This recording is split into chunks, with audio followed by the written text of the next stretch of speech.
it is no less realistic for you to win an Oscar as it is for you to be a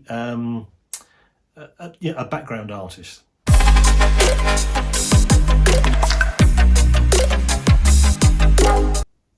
You need to be realistic, absolutely. But what you need to do is to change your perception of what realistic is. Okay, as I said this a million times, but it's so important that I want to reiterate it all the time. Just change your perception of realistic. One, you have to believe that you're worthy of winning an Oscar, and that's really a difficult thing to do, because none of us really believe that, even when we win awards.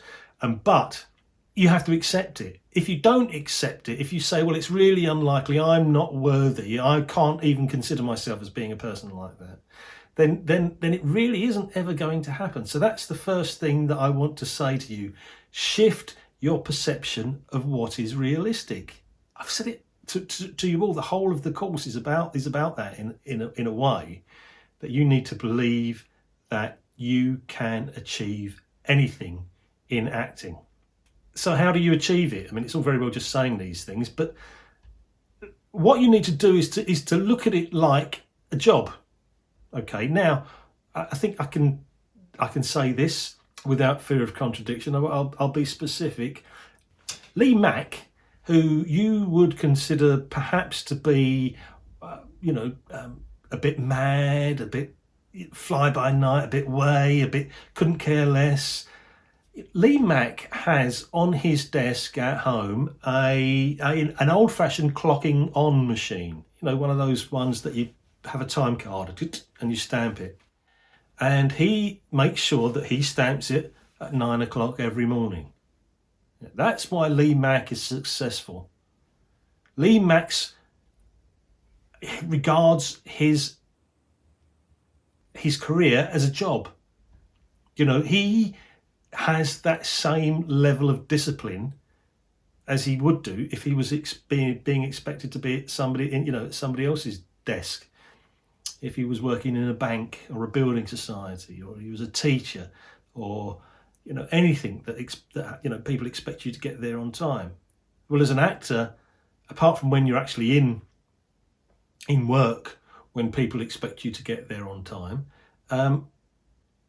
it's up to you to discipline yourself to get there on time. And when I say get there on time, that means get yourself to a place of work where you can do something that advances your acting career. And maybe that's learning a new monologue, maybe that's writing to an agent, maybe that's practicing your breathing, maybe that's practicing your articulation, maybe that's thinking more about Stanislavski, all of those things. But you have to look at it as a discipline. You have to look at it as a job. If you want to be realistic about getting to the top in this business, there's a very simple equation. The harder you work, the luckier you will get. It's been said a million times, but I can't make it any more true than that. So when you're not working, when you're not being employed to be an actor, that's when you've really got to work hard, because there's nobody else there to tell you to do it. So you have to do it to yourself. Okay, shift your perception, shift what you know you're going to get, shift what you believe is realistic. Set yourself goals, start work at 9 o'clock in the morning, 10 o'clock, okay, I'll let you start at 10. But then, if you're going to say, I'm going to start work at 10 on my acting career, then you do it for 3 hours. You find something to do for 3 hours. Julian Fellows, who wrote Downton Abbey, had a philosophy which is brilliant. He said that when he was starting out, because he's an actor as well as a writer, and he started out as an actor, but he would make sure that every working day, so Monday to Friday, he would do at least 2 things that would advance his acting career.